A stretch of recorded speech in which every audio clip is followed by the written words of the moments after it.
बिस्मिल्लाहिर्रहमानिर्रहीम। अस्सलाम वालेकुम डियर फ्रेंड्स, उम्मीद है आप सब खैरियत से होंगे। आज हमारा सेशन नंबर 12 है। ठीक है। सो चार्ट पैटर्न्स के ऊपर है। लास्ट सेशन के अंदर हमने कुछ चार्ट पैटर्न्स रीड किए थे। ठीक है। इसी तरह से अब हमारा सेकंड लेक्चर है चार्ट पैटर्न्स के ऊपर, जिसमें हमारे सबसे पहले यहाँ पे भी हम trend reversal chart patterns discuss करेंगे। और इसके बाद जो नेक्स्ट चार्ट पैटर्न्स होंगे वो ट्रेंड कॉन्टिन्यू वाले होंगे। ठीक है, जिसमें चार्ट पैटर्न तो बनता है लेकिन ट्रेंड आगे कंटिन्यू रहता है। ठीक है, हम उसको डिस्कस करेंगे। अभी ये है कि जो ट्रेंड रिवर्सल चार्ट पैटर्न से दो तीन कल बता गए हैं और आज कुछ बता रहा हूँ। ठीक है, ये इंपॉर्टेंट है, जो मोस्टली नजर आएंगे आपको चार्ट के ऊपर। आप किसी भी टाइम फ्रेम पे जाके थोड़ा सा बैक टेस्टिंग करेंगे, देखेंगे आपको जगह जगह ये चार्ट पैटर्न नजर आ रहे होंगे। ठीक है, आपने क्या करना है, अगर आप ये सेशन अटेंड करते हैं, ठीक है, तो ये चार्ट पैटर्न्स आपने ढूंढने हैं, इनको मार्क करना है और मुझे पर्सनल में व्हाट्सएप पे आप जो है सेंड कर सकते हैं स्क्रीनशॉट बना के कि भाई ये चार्ट पैटर्न में ढूंढने क्या है, ये ठीक है। ठीक है। इससे क्या होता है, जब हम बैक टेस्टिंग करते हैं ना, बैक टेस्टिंग पीछे पीछे करके चार्ट को और चार्ट पैटर्न ढूंढ रहे होते हैं, तो कि पहले कैसे चार्ट पैटर्न बना था, क्या इस चार्ट पैटर्न ने वैसे वर्क किया था जैसे यहाँ पे बताया जा रहा है। तो अगर तो किया था तो फिर इसका मतलब ये है कि आपको आगे आने वाले चार्ट पैटर्न्स के लिए भी बहुत ज़्यादा आसानी हो जाएगी। तो चार्ट पैटर्न्स बहुत ज़्यादा इंपॉर्टेंट होते हैं। ठीक है, जैसे कैंडलस्टिक्स बहुत ज़्यादा इंपॉर्टेंट है, चार्ट पैटर्न्स भी बहुत ज़्यादा इंपॉर्टेंट है। ठीक है, टेक्निकल एनालिसिस के अंदर। तो यहाँ पे हम इनसे प्राइस प्राइस को जो है ना मैयर करते हैं। प्राइस को मैयर करने से हमें आइडिया होता है नेक्स्ट प्राइस किस साइड पे जाएगी। आपको इनमें से जो भी चार्ट पैटर्न शो होता है, नज़र आता है, पता चलता है, आप उसके अकॉर्डिंग ट्रेड ले सकते हैं। वो भी सिर्फ उस सूरत में अगर आपने बैक टेस्टिंग की है, तब आपको पता चलेगा कि नया जो चार्ट पैटर्न बन रहा है, आप उसको आइडेंटिफाई कर लोगे कि यहाँ पे चार्ट पैटर्न बन रहा है, यहाँ पे जो प्राइस है, तो अब ये वर्क करेगा और इस तरह से करेगा। आप उसको एनालाइज करोगे और आपको उसके अकॉर्डिंग एक ज़बरदस्त करके मूवमेंट देखने को मिलेगी। और आप अगर तो आपने उस पर ट्रेड लगाई तो आप प्रॉफिट भी बनाओगे। सही है। तो यहाँ पे ट्रेंड रिवर्सल चार्ट पैटर्न में हमारा जो पहला है वो है हेड एंड शोल्डर। ठीक है। इनवर्स हेड एंड शोल्डर इसको बोलते हैं, उल्टा head and shoulder, rising veg और फॉलिंग वेज। ठीक है। हम नेक्स्ट चलते हैं। हेड एंड शोल्डर कैसा होता है? हेड एंड शोल्डर इस तरह से होता है कि आप देखेंगे प्राइस की मूवमेंट इस तरह से चलती हुई आ रही होगी। तो होता क्या है कि आपको सबसे पहले तो वो एक शोल्डर बनाएगी। ठीक है। फिर उसके बाद एक हेड बनाएगी। ठीक है। और फिर सेकंड शोल्डर बनाएगी। अब यहाँ पे देखें, हेड जो होता है ना वो शोल्डर से ऊंचा होता है, इस चीज़ का आपको पता होना चाहिए। ये ट्रिपल टॉप नहीं है, यहाँ पे ये हेड बन रहा है, तो ये हेड एंड शोल्डर पैटर्न है। उसके बाद आपने देखना है कि नेक लाइन आपने ड्रा करनी है, ये बहुत ज़रूरी होती है। आप नेक लाइन के बाद आप देखें कि यहाँ पे जो कैंडल इसको ब्रेक करेगी, क्या वो एक सॉलिड ब्रेकआउट है कि नहीं है। ठीक है, यानी कि एक स्ट्रॉन्ग सेल की कैंडल है या नहीं है। अगर तो स्ट्रॉन्ग सेल की कैंडल है तो आप एंट्री ले सकते हैं। ठीक है, या फिर सम टाइम ऐसे होता है कि प्राइस ब्रेक करने के बाद आती है और वापस रीटेस्ट करती है। ठीक है, मतलब यहाँ से प्राइस ने इसको ब्रेक किया और यहाँ पे रीटेस्ट किया और फिर यहाँ पे रीटेस्टिंग लेवल पे वो एक कैंडल बनाती है। ठीक है, यहाँ पे अगर वो कैंडल बन जाती है जो आपने पहले रीड की है, जिसको हम ट्रेंड रिवर्सल कैंडल कहते हैं, आप देखेंगे यहाँ से एक अप ट्रेंड जा रहा था, कैंडल की वजह से आपको एक इंडिकेशन मिली। ठीक है, कि जो है ना प्राइस अब रिवर्स होगी, तो यहाँ पे आपको एक अच्छी ट्रेड देखने को मिलेगी। और आपका जो टेक प्रॉफिट होगा वो कितना हो सकता है, जितनी इस हेड की इस नेक लाइन तक लेंथ है। ठीक है। और आई थिंक ये जो ग्रीन ग्रीन लाइंस मैं यहाँ पे बना रहा हूँ, इसके ऊपर साथ साथ आपको इससे ज़्यादा आसानी होगी और आपको नज़र आ रही होंगी। सही है। अब हम चलते हैं नेक्स्ट स्लाइड के ऊपर कि ये जो है चार्ट पे किस तरह से वर्क करता है और हमने इस पर ट्रेड कैसे लगानी है। अब ये देखें, यहाँ पे ये चार्ट है कैंडल्स का आपके सामने। ठीक है। अब इस चार्ट के ऊपर आप देखें कि एक जो है शोल्डर बना हुआ है। ठीक है। एक ये शोल्डर बना हुआ है, ये मार्क किया हुआ है इधर। ठीक है, शोल्डर बना हुआ है। उसके बाद ये ऊपर उसका हेड बना हुआ है। उसके बाद ये सेकंड शोल्डर बना हुआ है। ठीक है, ये हेड है। उसके नीचे एक नेक लाइन ड्रा की हुई है। अब नेक लाइन पे देखें, यहाँ पे इसने इसको ब्रेक किया। ठीक है, लेकिन सॉलिड ब्रेकआउट नहीं था। यहाँ पे सॉलिड ब्रेकआउट ऐसे होता है कि एक कैंडल, बड़ी कैंडल हो, या जो कोई भी लाइक ये वाली कैंडल है, इसके दरमियान पे लेग लाइन होती, तो हमारा जो है सॉलिड ब्रेकआउट होना था। सॉलिड ब्रेकआउट नहीं था, इसलिए प्राइस थोड़ा सा ऊपर गई रीटेस्ट करने के लिए। रीटेस्ट करने के बाद यहाँ पे कैंडल तो नहीं बनी, लेकिन जो नेक्स्ट कैंडल थी उसने दिया एक सॉलिड ब्रेकआउट। आप इस कैंडल को देखें कि ये जो रेड कैंडल है ये एक सॉलिड ब्रेकआउट है, क्योंकि यहाँ पे सेलर्स हैवी हैं। सेल की कैंडल स्ट्रॉन्ग कैंडल है, और यहाँ पे आपको वॉल्यूम भी ज्यादा देखने को मिल रहा होगा इस कैंडल का, ठीक है। अब क्योंकि सॉलिड ब्रेकआउट है तो आपको ये चीज कंफर्म होगी कि यहाँ पे एंट्री बनती है। अब नेक्स्ट कैंडल की प्राइस यहाँ से ऑन होती है, ठीक है, सेल के लिए। आप यहाँ पे एंट्री लेंगे और आपका टेक स्टॉप लॉस क्या होगा, ये आपका स्टॉप लॉस होगा, ठीक है, ये जो आप इसकी हाई है, ठीक है। और आपका टेक प्रॉफिट टारगेट कितना होना चाहिए, जो एक हेड एंड शोल्डर की लेंथ आती है नेक लाइन तक, वो लेंथ आपकी टेक प्रॉफिट टारगेट होना चाहिए। अब क्या होता है कि प्राइस थोड़ा सा नीचे आती है, रिवर्स भी करती है, लेकिन स्टॉप लॉस हिट नहीं करती और आपका टीपी हिट करती है, तो आपकी ट्रेड ये परफेक्ट रहती है, ठीक है। तो अगर आपकी यही ट्रेड आप रियल अकाउंट पे करते हैं, डिपेंड करता है आपने लॉट साइज क्या लगाया हुआ है, बैलेंस कितना है, लेकिन आपका प्रॉफिट भी उसके अकॉर्डिंग आप बहुत जबरदस्त अर्न कर सकते हैं। हमारा यहाँ पे जो होता है ना, ट्रेडिंग के अंदर प्रॉफिट से जज नहीं किया जाता किसी भी बंदे को कि भाई उसका प्रॉफिट कितना वो बना रहा है। और आपने देखा होगा लोग बड़े बड़े लॉट साइज लगा के, ठीक है, थोड़ी सी मूवमेंट के ऊपर इतना इतना प्रॉफिट दिखा के चौखियां मार रहे होते हैं। रियल ट्रेडिंग के अंदर ना, अगर आप रियल ट्रेडर हो, ये चौखियां बकवास चीज है, ये बस ऐसी शो है, शोबाजियां। ये फेक प्रॉफिट होता है। रियल प्रॉफिट जो होता है ना, चाहे वो यही रियल प्रॉफिट अपने असली यानी कि रियल अकाउंट पे दिखा रहे हैं, लॉट साइज बहुत बड़ा है, छोटी सी ट्रेड की मूवमेंट पे वो इतना बड़ा प्रॉफिट दिखा रहे हैं, चाहे उनका रियल अकाउंट है, लेकिन ये भी एक फेक प्रॉफिट ही है। क्यों? क्योंकि उसको जेन्युइन ट्रेडिंग तब वो कर सकता है जब वो मार्केट की स्ट्रेंथ को यूज करे। लाइक अगर यहाँ से हेड की नेकलाइन जितनी लेंथ है, इतना ही उसने जो है टेक प्रॉफिट कवर किया है, फिर चाहे उसका 0.01 लॉट साइज था, एक एक डॉलर के हिसाब से उसने $10 ही प्रॉफिट किया है, तो वो बंदा उस बंदे से बेहतर है, ठीक है। सो यहाँ पे जजमेंट जो होती है ना, किसी भी ट्रेडर को जज करने के लिए कि उसकी ट्रेड कैसी है, वो इससे बिल्कुल नहीं की जाती कि भाई उसके कौन से लॉट साइज पे उसने कितना प्रॉफिट बनाया है। वो इस चीज से की जाती है रियल जजमेंट, कि भाई वो कितनी मार्केट की स्ट्रेंथ को यूज करता है, ठीक है, कि यानी कि कितने ज्यादा पिप्स कवर करता है मार्केट के अंदर, उसकी ट्रेड प्रॉफिट में जाए, ठीक है। नो मैटर अगर एक ट्रेडर का है, डेमो पे भी कर रहा होगा, अगर उसकी ट्रेड प्रॉफिट में जा रही है और उसने मैक्सिमम पिप्स कवर किए हैं, तो वो बेहतरीन ट्रेडर है उस ट्रेडर की निस्बत जो ज्यादा प्रॉफिट रियल अकाउंट पे दिखा रहा है, लेकिन थोड़े पिप्स के ऊपर। यकीन माने वो थोड़े पिप्स के ऊपर ज्यादा प्रॉफिट दिखा रहा है, वो आंखें बंद करके तुक्का लगा के इतनी बड़ी ट्रेड करता है, और सम टाइम तुक्का लग जाता है, खुशी होकर सबको दिखा रहा होता है, लेकिन जब मार्केट रिवर्स जाती है ना, तो उसको चीर फाड़ देती है। क्यों? क्योंकि उसने उस हिसाब से अपना रिस्क मैनेज नहीं किया होता, वो उस हिसाब से मार्केट की स्ट्रेंथ को यूज नहीं कर रहा होता। फिर लोग कहते हैं कि यार मैंने तो इतनी दफा कोशिश की, इतनी दफा ट्रेडिंग की, लेकिन एट द एंड क्या हो गया, मेरा अकाउंट वॉश हो गया। तो अगर तो ट्रेडिंग के अंदर आप ग्रो करना चाहते हैं, तो ये छोटे छोटे बेसिक पॉइंट्स होते हैं जो कि बहुत ही इंपॉर्टेंट होते हैं, ठीक है। इसके ऊपर आप फोकस करें, अपना रिस्क मैनेजमेंट पे फोकस करें, ठीक है। और उसके बाद आप फिर देखिएगा इंशाल्लाह आपको रिजल्ट कैसे मिलता है, ठीक है। सो लोगों की बातों में आने से बेहतर होता है कि बंदा अपनी खुद की स्ट्रेटेजी बेहतर करे, खुद की अपनी जो है स्ट्रेंथ बेहतर करे, कि वो मैक्सिमम पिप्स कवर कर सके अपनी हर ट्रेड के ऊपर, फिर चाहे वो डेमो पे कर रहा है या वो रियल पे कर रहा है। अच्छा, नेक्स्ट जो है इसका उल्टा है, इनवर्स हेड एंड शोल्डर, ठीक है। इनवर्स हेड एंड शोल्डर में क्या होता है कि आप देखें कि वही शोल्डर है, लेफ्ट शोल्डर है, इसका उल्टा मतलब आपको ना ये बॉटम पे नजर आ रहा होगा, और हेड एंड शोल्डर पैटर्न आपको टॉप पे नजर आ रहा होगा। अभी इनवर्स हेड एंड शोल्डर में एक लेफ्ट शोल्डर उल्टा में नजर आ रहा है प्राइस का, नीचे हेड नजर आ रहा है, राइट शोल्डर नजर आ रहा है। आपने क्या करना है, एक नेक लाइन ड्रा करनी है जो शोल्डर्स को और हेड को, प्राइस को जो जोड़ती है, ठीक है। और उस नेक लाइन के बाद आपने देखना है कि यहां से जो ब्रेकआउट हो रहा है, क्या वो सॉलिड ब्रेकआउट है। अगर तो सॉलिड ब्रेकआउट है, आप ट्रेड लगा सकते हैं, ठीक है। यहां पे अगर ब्रेकआउट होता सॉलिड कैंडल के साथ, आप यहां पे एंट्री लें, और ये आपका स्टॉप लॉस होगा, और आपका टीपी टारगेट कितना होगा, जितनी इसकी लेंथ है। अब यहाँ पे ये कवर करता है 70 पिप्स, 80 पिप्स, 90 पिप्स, 100 पिप्स, 150 पिप्स, 200 पिप्स, 300 पिप्स तक आपको मार्केट दे सकती है आसानी से। और आपको पता है कि जो लोग गोल्ड पे ट्रेड करते हैं ना, गोल्ड 1000, 2000, 4000 पिप्स तक भी मार्केट दे जाती है। नॉर्मली एक दिन की कम टाइम कैंडल ऐसी भी होती है जो आपको 1200 पिप्स, 1500 पिप्स तक देती है एक एक ट्रेड के अंदर।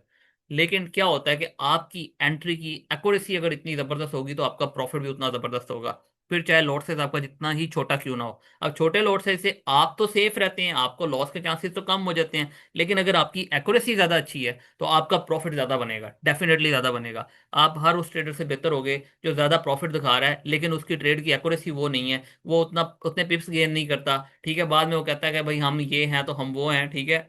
तो वो सारी हवाई बातें होती हैं, ठीक है। रियल जो जेन्युइन में आपने अगर प्राइस को, स्ट्रेंथ को प्रेडिक्ट करना है, और बेसिक वे में आप इसको एनालाइज करके आगे आपने ग्रो ट्रेड लगानी है, ग्रो करना है, तो वो फिर आपको इस तरह से करना पड़ता है। ठीक है, अगर आपकी स्ट्रेंथ अच्छी होगी, आप मैक्सिमम पिप्स गेन करते हैं मार्केट से, तो फिर आप जो है एक अच्छे ट्रेडर बन के सामने आएंगे।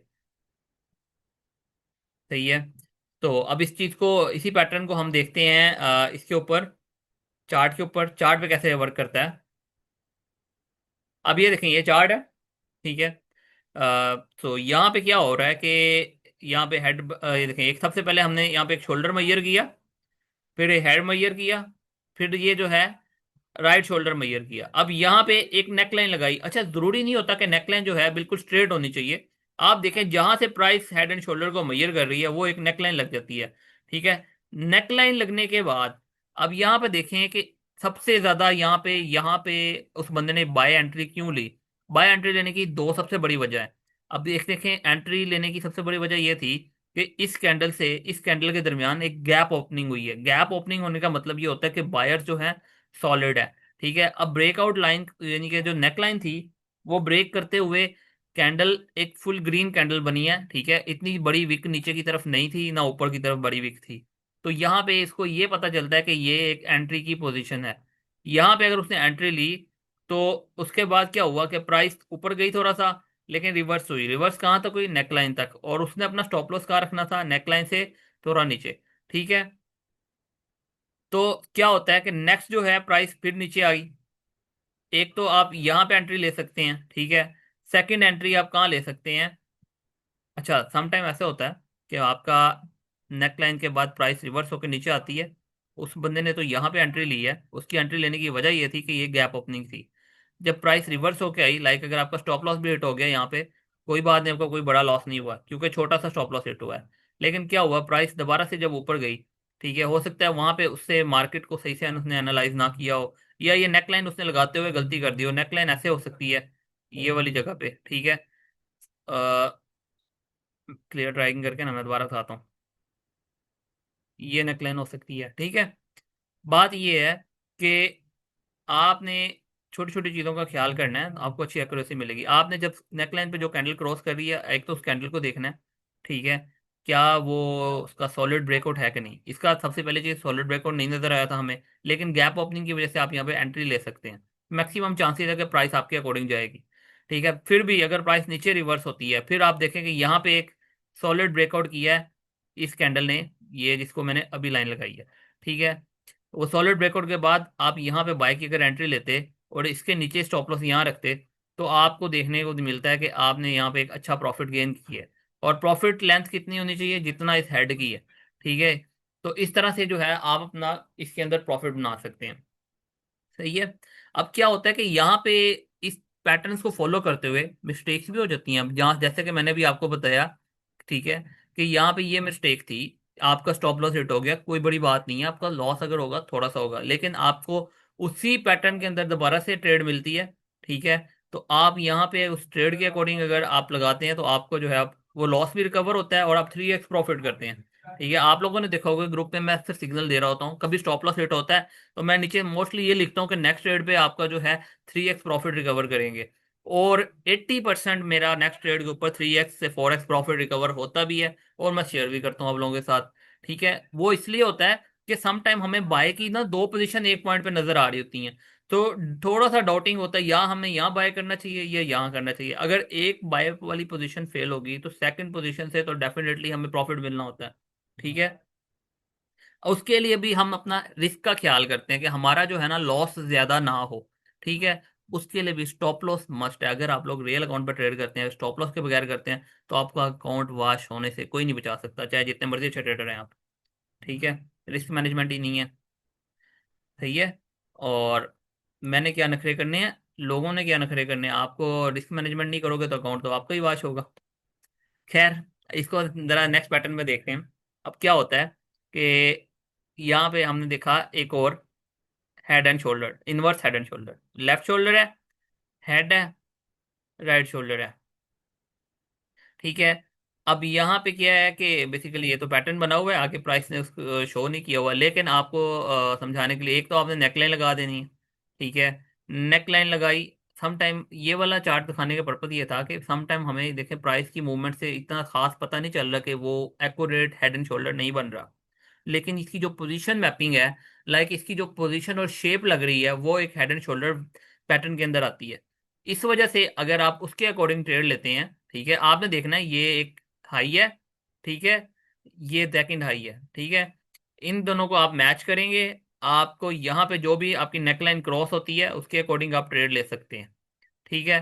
सम टाइम क्या होता है कि प्राइस जो होती है यहाँ से ऊपर आने के बाद रीटेस्ट करती है, इस जगह पे जैसे उसने रीटेस्ट किया हुआ शो कराया है, एंट्री प्राइस भी बताई है, तो आप रीटेस्टिंग के ऊपर भी ट्रेड ले सकते हैं, और रीटेस्टिंग पे आपने कैंडल मस्ट देखनी है, ठीक है। छोटे छोटे पॉइंट होते हैं। नई नजर आई तो ट्रेड ना लगाओ यार, आपको नहीं समझ आ रही ना पैटर्न की, ट्रेड ना लो, रियल अकाउंट है तो।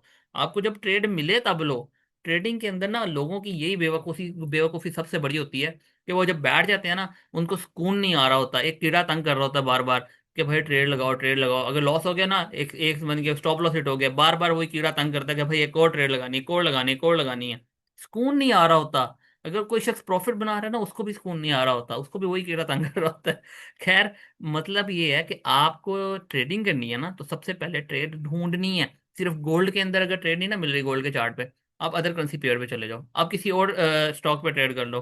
ट्रेड ढूंढो सबसे पहले, जब ट्रेड मिले फिर ट्रेड लगाओ, ठीक है। अगर आपको नजर आती है कि ट्रेड यहाँ पे करके बनती है, तो वेट कर लो, जब प्राइस वहां पे आएगी आप देखो आपको एक्यूरेसी नजर आ रही है, फिर ट्रेड लो। ट्रेड ढूंढ के लगाओ, क्योंकि यहाँ पे आप अपने असली पैसों पे ट्रेड कर रहे हो, तो आपने लॉस नहीं करना, प्रॉफिट करना है। अगर प्रॉफिट करना है ना, तो फिर आप सुकून से करो, फिर जाके प्रॉफिट होगा। जल्दी करेंगे तो फिर आपका लॉस होगा। कोई भी शख्स इसके अंदर रातों रात मिलीनियर नहीं बन सकता, सिवाय उस शख्स के जिसका कोई तुक्का लग जाए, ठीक है, या उसे कोई बेहतरीन लूप होल मिल जाए, जिसकी वजह से वो लाइक उसे आने वाली मार्केट की 100% एक्यूरेसी का पता चल जाए कि इसका क्या बनता है, ठीक है। तो उसके बाद जो है ना वो ट्रेड ले सकते हैं। फिर उनकी चांसेस होते हैं, फिर वो भी 100% चांसेस नहीं होते, फिर उसके चांसेस होते हैं कि वो जो है प्रॉफिट बनाएंगे। सेकंड ये है कि हमारे पास यहाँ पे आ जाता है राइजिंग वेज, ठीक है। राइजिंग वेज आपको एक इस तरह का पैटर्न देखने को मिलेगा कि प्राइस जा रही होगी डाउन ट्रेंड में, बेसिकली बड़े टाइम फ्रेम के अंदर डाउन ट्रेंड में प्राइस आ रही है इसके अंदर, और उसके बाद छोटा टाइम फ्रेम के अंदर वही प्राइस आपको आगे दिखती हुई नजर आ रही है, यानी कि बड़े बड़े लेवल पे आपको प्राइस एक डाउन साइड पे जाती हुई नजर आएगी, लेकिन एक छोटा सा ना बीच में राइज अप आता है, जिसको हम बोलते हैं राइजिंग वेज। अब वो राइज अप के लिए हमने क्या किया, जो उसके हाई थे ना दो, उसको हमने एक ट्रेंड लाइन लगा दी, जो लॉस थे उसको भी ट्रेंड लाइन लगा दी। अच्छा, एक बात सबसे इंपॉर्टेंट है, वो ये है कि इसके अंदर आपने देखना ये है कि यहाँ पे ट्रायंगल बनता है या नहीं, ये इस चक्करों में नहीं पड़ना। मतलब कि आपका अगर ट्रायंगल नहीं भी बन रहा ना, ये लाइन नहीं ना मैच हो रही, तब भी कोई नहीं, थोड़ा सा गैप भी है ना तब भी कोई नहीं। आप सिंपल देखें कि प्राइस एक छोटा सा ना असेंडिंग चैनल बनाने लगती है, ठीक है, और उसके बाद फिर उसने वो असेंडिंग चैनल ब्रेक करना है। असेंडिंग चैनल जब भी ब्रेक होता है, ठीक है, तो अगर आप देखें कि पीछे से बड़े एक यानी कि फोर्स के साथ, यानी कि एक बड़े प्रेशर के साथ प्राइस नीचे आ रही है, और उसके दरमियान अचानक एक छोटा सा असेंडिंग चैनल बनने लग गया है, तो नेक्स्ट प्रेशर उसका नीचे ही जाएगा ना प्राइस को लेके। तो आपने देखना वहां पे जहां पे असेंडिंग चैनल ब्रेक होता है, वहां पे आपने ट्रेड लेनी है, ठीक है। असेंडिंग और डिसेंडिंग चैनल मैंने सारे समझाए हुए हैं पिछले सेशंस के अंदर, नहीं पता तो आप पिछले सेशन देख लें, आपको प्लेलिस्ट मिल जाएगी, ठीक है। आपने देखना है सबसे पहले ट्रेड लेने के लिए दो अपॉर्चुनिटीज हैं, देखें, मैं हर बार कहता हूँ दो अपॉर्चुनिटीज मिलती हैं। एक तो यहाँ पे अगर तो कैंडल सॉलिड ब्रेकआउट दे रही है, आप यहाँ ट्रेड ले सकते हैं, ठीक है, उससे थोड़ा सा ऊपर जो भी कैंडल की जो विक होगी ना, उसकी उस कैंडल की या उसके साथ वाले कैंडल की जो विक लंबी वाली होती है ऊपर, उससे ऊपर स्टॉप लॉस रख सकते हैं। और अपना प्रॉफिट टारगेट आपने कितना रखना है, आपकी जो इसकी हाई है सेंडिंग चैनल की, ठीक है, यानी कि आपकी जो अपसाइड की राइजिंग वेज की जो पहले हाई किया है, उसकी लेंथ से उसके लो तक की लेंथ को आपने जो है ना अपना टेक प्रॉफिट टारगेट रखना है। और वो टेक प्रॉफिट टारगेट यहाँ तक आप लगाएंगे तो आपका टेक प्रॉफिट कवर होता है। लेकिन क्या होता है कि सम टाइम प्राइस क्या होता है, रिवर्स होती है, पुल बैक करती है। जब पुल बैक करती है तो उसने आना है उस एरिया के अंदर, उस एरिया के अंदर जहाँ पे प्राइस ने ब्रेकआउट किया था, ठीक है।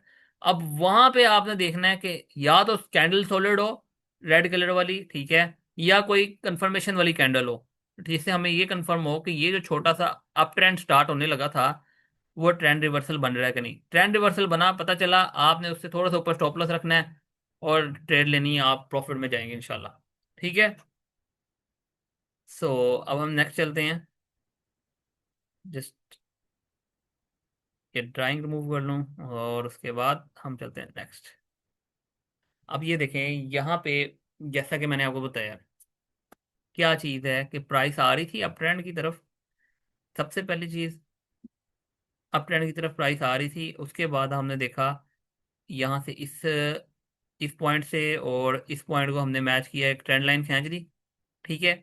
अब ट्रेंड लाइन खींची है, उसके बाद हम देखते हैं कि यहाँ पे ये जो पॉइंट आ रहा है ना, ये एक बेसिकली इसको बोलते हैं, क्या बोलते हैं, फेक आउट बोलते हैं। ठीक है।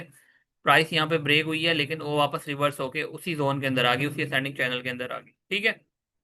ये है राइजिंग वेज। तो अब क्या होता है, प्राइस इसके अंदर मूव करती करती, अब यहाँ पे देखें कि ये जो रेड कैंडल है, एक सॉलिड रेड कैंडल ब्रेकआउट दिया उसने, सॉलिड ब्रेकआउट दिया है। आप अगर यहाँ पे एंट्री लेते, ठीक है, तो आपका स्टॉप लॉस इस रेड कैंडल के ऊपर होना था। ठीक है। या राइजिंग वेज जहाँ पे क्लोज होता है उसके ऊपर होना था। अब डिपेंड करता है आप कितना स्टॉप लॉस बेयर कर सकते हैं, क्योंकि 10 में से ना आप समझ लें कि 7% चांसेस है कि आपकी ट्रेड की एक्यूरेसी होगी ठीक। अगर 6% चांसेस भी होंगे ना, तब भी आपकी ट्रेड की एक्यूरेसी होगी ठीक। ठीक है। 4% चांसेस ये होते हैं, ये 3% चांसेस ये होते हैं कि आपकी ट्रेड 100% एक्यूरेट नहीं हो सकती। ठीक है। कोई भी अच्छे से अच्छा ट्रेडर आ जाए। ठीक है। लेकिन इन्हीं चीज़ों से बचने के लिए मार्केट को हम कभी भी 100% नहीं प्रिडिक्ट कर सकते, क्योंकि यहाँ पे ये मार्केट किसी एक के कहने पे नहीं चल रही होती, ये किसी एक एल्गोरिदम को फॉलो नहीं कर रही होती। ठीक है। किसी एक पैटर्न को फॉलो नहीं कर रही होती। उसकी रीज़न ये है कि मार्केट बायर्स और सेलर्स के दरमियान एक वार है। कभी बायर्स हैवी हो जाते हैं, कभी सेलर्स हैवी हो जाते हैं, कभी भी कोई भी मार्केट के अंदर सिचुएशन बन सकती है, मार्केट ऊपर जाते जाते एकदम से गिर सकती है, या गिरते गिरते एकदम से ऊपर जा सकती है। ठीक है। तो अगर तो स्टॉप लॉस नहीं लगा होगा ना, तो आपका अकाउंट गया। ये चीज आपको पता होनी चाहिए। ठीक है। आप देखेंगे रेड कैंडल से हमने सॉलिड जो है ब्रेकआउट लिया, उसके बाद प्राइस फिर से रिवर्स हुई है। ठीक है। ये एक छोटी सी एक और उन्होंने कैंडल बनाई है, जिसको हम डोजी भी कह सकते हैं। ठीक है। लेकिन उसके बाद प्राइस क्या हुआ, नीचे आई, आपका टीपी प्रॉपर हिट हुआ। सही है। और टीपी की लेंथ कितनी हो सकती है, ये आपका फर्स्ट दो पॉइंट थे ना, इस पॉइंट से आप देखें, ये देखें ये पॉइंट, ये आपकी लेंथ है। सही है। अब ये लेंथ का आप यहाँ पे लगाएंगे तो ये यहाँ तक आती होगी। ठीक है। तो मतलब आपका टीपी टारगेट फिर भी हिट होता है। लेकिन क्या है कि क्योंकि इसका सपोर्ट लेवल ये बन रहा है, तो प्राइस ने नीचे तो आना ही आना है ना, आपको वैसे ही आइडिया होगा, क्योंकि पीछे से एक फोर्सफुली प्राइस नीचे की तरफ आ रही है। या फिर ये जो है प्राइस अप साइड पे जा रही होगी, तो आपको जरूरी नहीं है कि डाउन साइड पे बड़े लेवल पे आ रही है, यानी कि बड़े टाइम फ्रेम में आप देखते हैं प्राइस नीचे आ रही है, और छोटे टाइम फ्रेम के अंदर प्राइस ऐसे ऊपर जा रही होती है। तो वहां पे हमें ये चीज़ें मोस्टली देखने को मिलती हैं। लेकिन सम टाइम क्या होता है कि प्राइस ऊपर जा रही है, आपको वहां पे राइजिंग वेज नजर आता है, टाइम फ्रेम और जो सा भी होगा, तो उसके बाद आपको एंट्री अगर आप लेंगे ना उसके अकॉर्डिंग, तब भी आपको यानी कि आप समझ लेंगे आप प्रॉफिट में जाएंगे। उसकी रीजन ये है कि आप अगर रिस्क रिवार्ड रेशो के हिसाब से ट्रेड करते हैं या अपना रिस्क मैनेजमेंट करते हैं, आपने ये देखना है कि हर 10 ट्रेडों में से आपकी कितनी ट्रेडें प्रॉफिट में जा रही हैं, और आपने अपने आप को कम से कम कोशिश करनी है 5 से ऊपर रखना। ठीक है। और आने वाले सेशंस के अंदर जो मैं आपको रिस्क रिवार्ड सिखाऊंगा ना, इंशाल्लाह आपकी 10 में से सिर्फ 3 ट्रेडें भी अगर प्रॉफिट में चलेगी, तब भी आप प्रॉफिट में रहोगे, आपको लॉस नहीं होगा। अच्छा, नेक्स्ट ये है कि अगली स्लाइड पे चलते हैं। अब इसी तरह से ये देखें ना, ये है फॉलिंग वेज। अब वहां पे क्या था, राइजिंग वेज था, प्राइस जा रही थी ऊपर। यहाँ पे है फॉलिंग वेज। और फॉलिंग वेज के अंदर क्या होता है कि प्राइस जा रही है नीचे। ठीक है। अब फॉलिंग वेज में सबसे पहले देखें, अप ट्रेंड के अंदर प्राइस आ रही थी, प्राइस आई एक नीचे की तरफ, उसने प्राइस ने एक मूवमेंट देखने दी। हमने क्या किया, जो दो लॉस थे ना उनको मिला के एक ट्रेंड लाइन खींच दी। यहाँ पे भी जो दो लॉस है ना, उनको मिला के एक ट्रेंड लाइन खींच दी। आपने याद रखना है कि आपने ट्रेंड लाइन सिर्फ दो लॉस को मिला के खींचनी है। एक परफेक्ट ट्रेंड लाइन उसको कहते हैं जहां पे सिर्फ दो लॉस को मिला के ट्रेंड लाइन खींची जाए, तीसरा चौथा पांचवा वो ऑटोमेटिकली अगर उसको फॉलो करता है तो उसकी एक्यूरेसी सही है। फॉलो नहीं भी करता ना, तब भी आपकी ट्रेंड लाइन की एक्यूरेसी सही है, क्योंकि समटाइम क्या होता है, मार्केट अपनी प्राइस को वैसे रिस्पेक्ट नहीं देती जैसे उसको देना चाहिए, क्योंकि मार्केट किसी की नहीं है यहाँ पे। सही है। सो अब हम चलते हैं नेक्स्ट स्लाइड के ऊपर, ताकि इसको हम रियल पे देखें कि कैसा होता है। अब यहाँ पे देखें, प्राइस आ रही है डाउन साइड पे। ठीक है। ये उसने हमने क्या किया, दो लोज को मैच किया, लो नंबर 1, लो नंबर 2, और उसके बाद हमने ये फॉलिंग वेज है। ठीक है। हमें दिखने को ये एक तरह से असेंडिंग डिसेंडिंग चैनल लग रहा है, लेकिन क्या होता है इसमें, जो यहाँ से ये वाला गैप होता है ना, ये राइजिंग वेज और फॉलिंग वेज में, वो पहला गैप जो होता है ना वो ज्यादा बड़ा होता है, जिसकी वजह समटाइम ये ट्रायंगल दिखने में लग रहा होता है। समटाइम आगे वाला गैप ज्यादा छोटा होता है कि ये दोनों ट्रेंड लाइन आपस में मैच हो जाती हैं और एक ट्रायंगल की शेप बन जाती है। ठीक है, जिसको हम mostly I think symmetrical triangle कहते हैं। ठीक है। सो अब क्या है कि आपने देखना ये है कि यहाँ पे प्राइस अब फॉलिंग वेज है। फॉलिंग वेज में क्या होता है कि प्राइस नीचे से ऊपर जानी है। ठीक है, तो आपने देखना है कि जो प्राइस है उसका जो ब्रेकआउट हो रहा है वो क्या सॉलिड कैंडल के साथ हो रहा है कि नहीं हो रहा, सबसे पहले चीज़ ये है। ठीक है, उसके बाद अगर ब्रेकआउट सॉलिड कैंडल से नहीं हुआ, कंफर्मेशन नहीं मिली, कोई बात नहीं, प्राइस ऊपर गई फिर रिवर्स आई, और रिवर्स उसने कहाँ तक आना है, रीटेस्ट करने वाला लेवल जो है ना यहाँ तक, क्योंकि प्राइस ने उसी लेवल तक रीटेस्ट करना होता है। रीटेस्ट के ऊपर आपको मोस्टली कैंडल्स मिल जाती हैं या उसको आपको एंट्री मिल जाती है। अगर देखा जाए तो ये रेड और ये ग्रीन और ये ग्रीन, ये तीनों ग्रीन, ये यानी कि ये दो ग्रीन कैंडल्स मिलके इस रेड कैंडल को इंगल्फ कर रही हैं। जैसे कि मैंने इंगल्फिंग कैंडल्स में आपको बताया था। तो इसको उस लिहाज से भी एक सॉलिड आप काउंटडाउन कह सकते हैं कि भाई मार्केट इसको कवर करी, क्योंकि यहाँ पे ये तीन कैंडल मिलके एक एक छोटी सी रेड कैंडल को इंगल्फ कर रही हैं। खैर, अगर अब इस चीज़ की अभी भी आपको समझ नहीं आती तो कोई बात नहीं, आप सिंपल ये देखें कि रीटेस्ट के ऊपर आपको ये वाली कैंडल का वॉल्यूम ज़्यादा देखने को मिलेगा, क्योंकि इसका नीचे लो बहुत कम है, प्राइस नीचे ज़्यादा गई ही नहीं। और ऊपर प्राइस कितना गई है, ऊपर लो, ऊपर जो है ना उसकी शेडो बिल्कुल नहीं है ज़्यादा। ठीक है, तो इसका मतलब ये है कि इसका वॉल्यूम भी ज़्यादा होगा। आप वॉल्यूम चेक कर सकते हैं, आपका अगर इंडिकेटर लगा होगा मोबाइल में तो चार्ट पे, तो आप वॉल्यूम भी देख सकते हैं, इसका वॉल्यूम भी ज़्यादा होगा और इससे आपको आइडिया होता है आपने यहाँ पे बाय करना है। जब आप बाय करेंगे तो हमारा प्रॉफिट टारगेट कितना होगा, इसके हाई जितना तो हमारा प्रॉफिट टारगेट होगा। ठीक है, लेकिन मिनी प्रॉफिट टारगेट कितना होगा, जितना इसकी ये लेंथ है, इस लेंथ जितना हम यहाँ पे मिनी प्रॉफिट टारगेट रखेंगे, जो कि यहाँ तक आएगा। ठीक है,